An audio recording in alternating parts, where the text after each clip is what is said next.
राजगीर बेटी 5 पर्वतों से प्राचीन नगर घिरा हुआ था। प्राचीन नाम गिरिवर्ज, विपलाचल, रत्नागिरी, उदयगिरी, सोनागिरी, बहवारगिरी। इसी 5 पहाड़ी के बीच में मगध की राजधानी थी। मगध में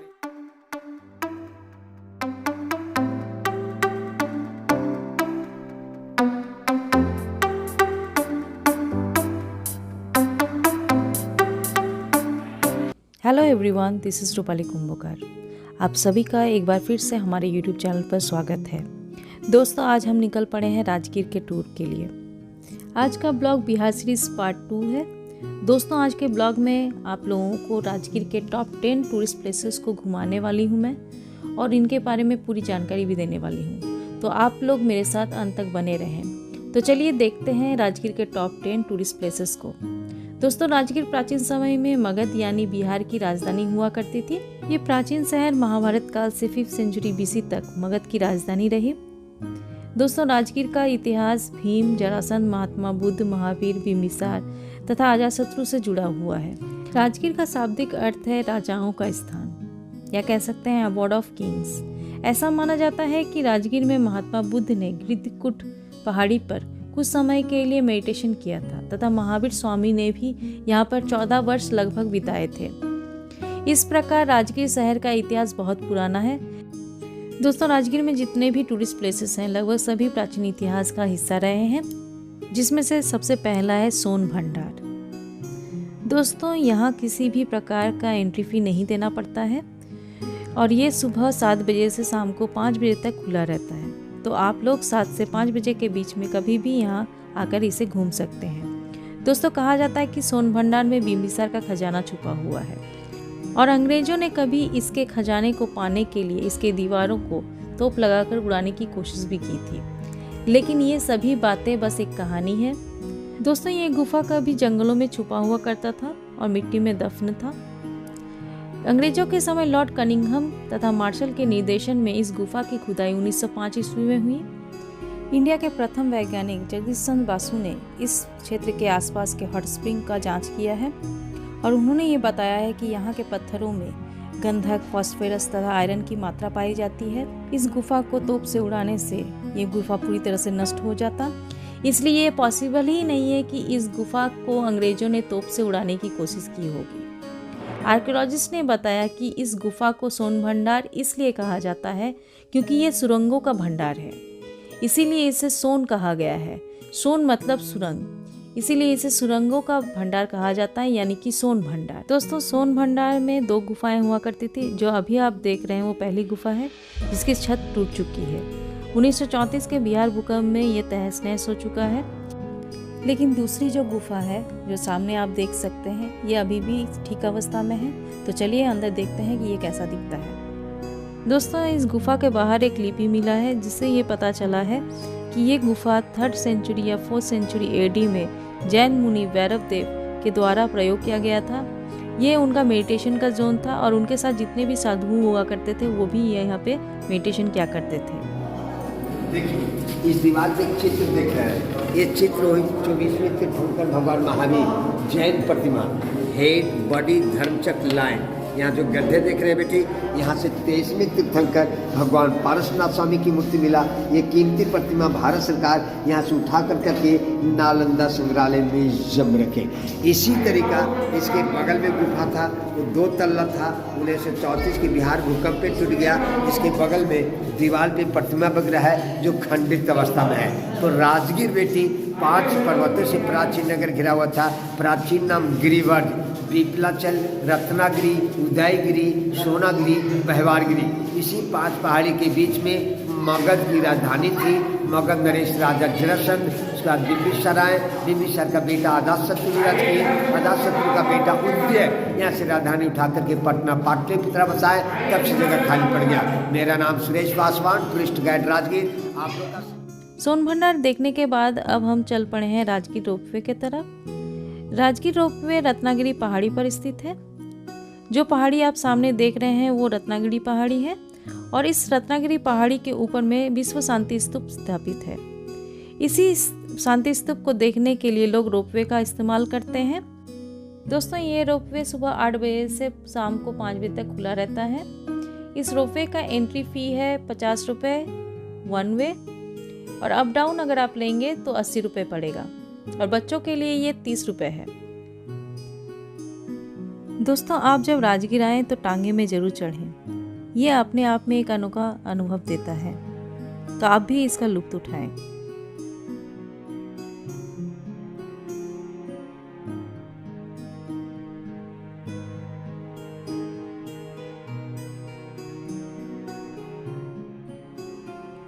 दोस्तों, टिकट काउंटर से टिकट लेने के बाद आपको इस तरह से लाइन लगाना पड़ेगा, और लाइन के थ्रू ही आप रोपवे तक जाते हैं। ये जो रोपवे है ये लगभग रत्नागिरी पहाड़ी के चोटी पर 1000 फीट की ऊंचाई तक जाता है, और यहाँ पे लोग शांति स्तूप को देखते हैं और फिर रिटर्न इसी रोपवे के थ्रू आते हैं।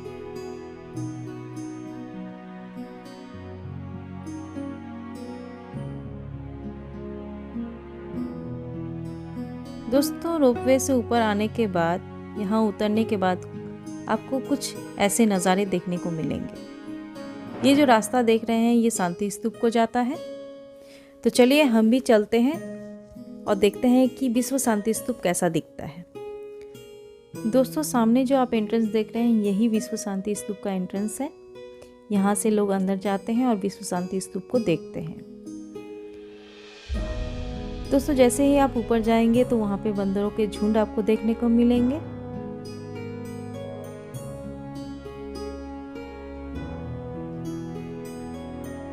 दोस्तों, शांति स्तूप को पीस पगोडा भी कहा जाता है। ये लगभग 80 शांति पैगोडाओं में से एक है, जो कि नव बौद्ध संगठन निपोंजन महोजी द्वारा दुनिया भर में बनाए गए हैं। ये फूजी निजी दास्तु का एक सपना था जो गांधी जी से प्रेरित थे। जापान के परमाणु बमबारी को लेकर प्रतिक्रिया के रूप में राजगीर में रत्नागिरी हिल पर बनाया जा रहा पहला और अधिक प्रसिद्ध विश्व शांति स्तूप है ये।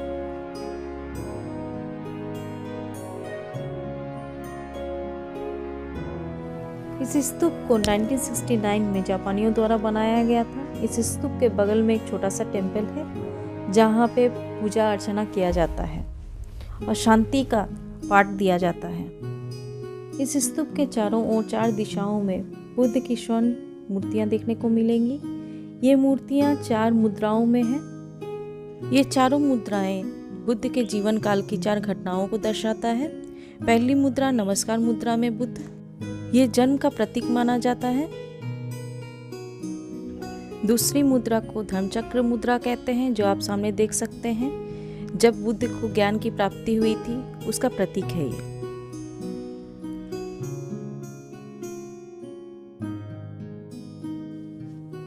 ये तीसरी मुद्रा जिसमें बुद्ध शयन मुद्रा में जब बुद्ध को निर्वाण की प्राप्ति हुई थी उस घटना का प्रतीक है ये चौथी मुद्रा खड़े मुद्रा में, जहाँ पे बुद्ध निर्वाण प्राप्ति के बाद फिर से लोगों को शिक्षा देते हुए।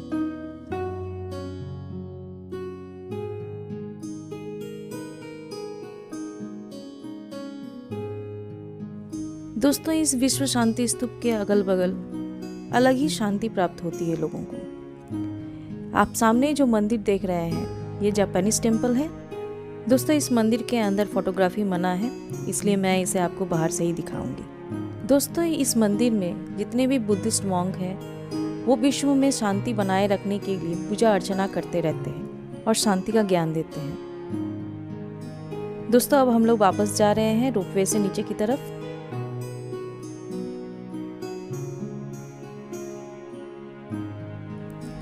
आप सभी विश्व शांति स्तूप को देखने के बाद घोड़ा कटोरा झील घूमने आ सकते हैं। ये झील राजगीर के जंगलों में शांति स्तूप से लगभग 5 किलोमीटर की दूरी पर स्थित है। ये झील का आकार घोड़े के आकार का है, इसलिए इसे घोड़ा कटोरा झील कहा जाता है। सामने जो मूर्ति आप देख रहे हैं वो बुद्ध देव की है।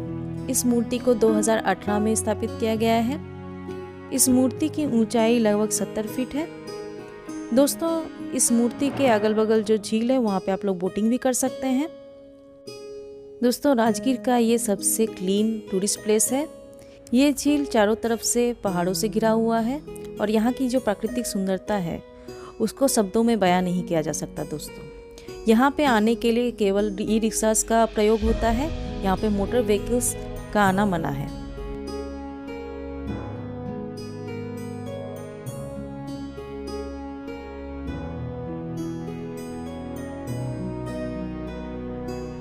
दोस्तों आप लोग घोड़ा कटोरा झील घूमने के बाद उसी के बगल में इको पार्क है, वहाँ पर भी आप जा सकते हैं। यहाँ पे एंट्री फी 10 रुपये लगता है। यहाँ पर भी आप बच्चों के साथ जाके इस इको पार्क का मज़ा ले सकते हैं। सामने जो आप वॉच टावर देख रहे हैं, इस वॉच टावर से आसपास के बहुत ही खूबसूरत नज़ारे आपको देखने को मिलेंगे। तो इस वॉच टावर में भी आप जा सकते हैं।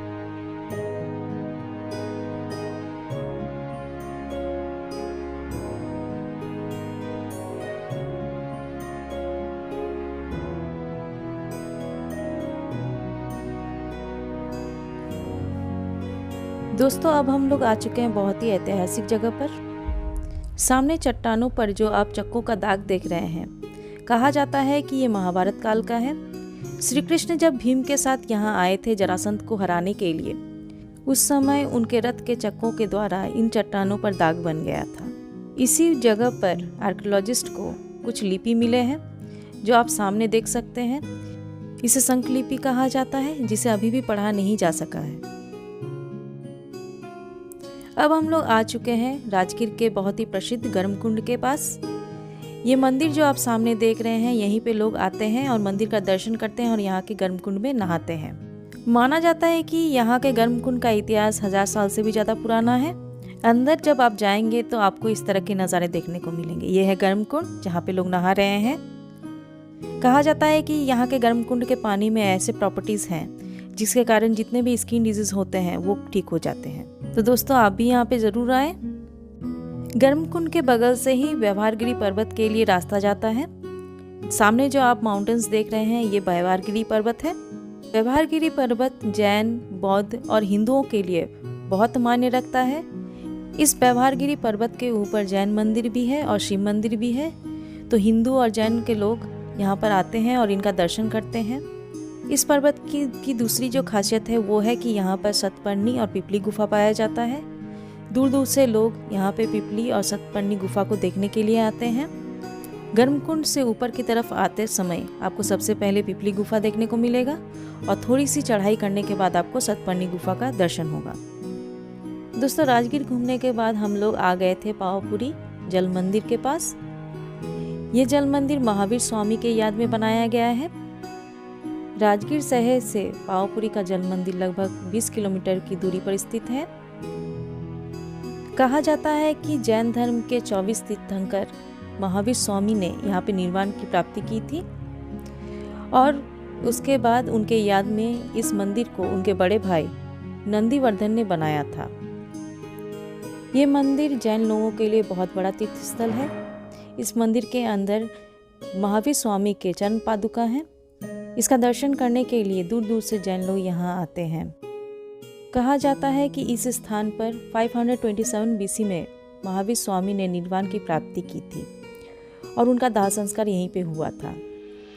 यहाँ पे बहुत सारे श्रद्धालु उस समय पहुँचे हुए थे। उन श्रद्धालुओं ने यहाँ की मिट्टी को बहुत ही पवित्र मानते हुए यहाँ की मिट्टी को वो अपने साथ उठा कर ले गए थे, जिसके कारण यहाँ पर एक बहुत बड़ा गड्ढा बन गया था और बाद में फिर यहाँ पे पानी भरने के कारण ये एक लेक के रूप में परिवर्तित हो गया। उसके बाद महावीर स्वामी के बड़े भाई नंदीवर्धन ने उनके याद में ये जल मंदिर बना दिया था। इस जल मंदिर के आसपास लेक पर आपको चारों तरफ गुलाबी कलर के कमल देखने को मिलेंगे, पर इस समय वो कमल नहीं खिले हैं क्योंकि वो सीज़न में नहीं है। लेकिन जब आप गर्मियों के सीज़न में आएंगे तो यहाँ पे आपको चारों तरफ कमल के फूल देखने को मिलेंगे।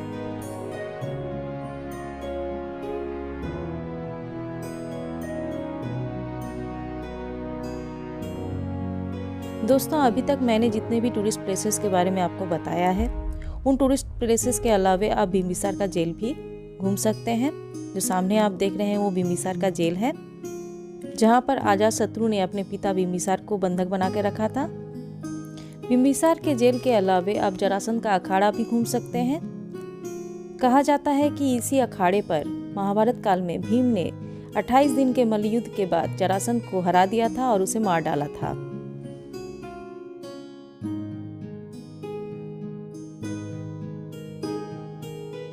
जरासंध का अखाड़ा देखने के बाद आप राजगीर का ग्लास ब्रिज देख सकते हैं। ये बिहार का एकमात्र ग्लास ब्रिज है। यहाँ आने के लिए आपको 200 रुपये का एंट्री फी देना पड़ता है। प्रतिदिन लगभग केवल 800 लोगों को ही एंट्री दिया जाता है, लेकिन संडे के दिन 1000 लोगों को एंट्री मिल जाती है यहाँ। तो दोस्तों, ख्याल रहे कि आप यहाँ पे सुबह सुबह आ जाएं ताकि आपको टिकट मिलने में सुविधा हो और आप इसे देख सकें। तो दोस्तों, ये थे राजगीर के टॉप 10 टूरिस्ट प्लेसेस। अगर आपको हमारा वीडियो अच्छा लगा हो तो इसे लाइक, शेयर, कमेंट और सब्सक्राइब जरूर करें।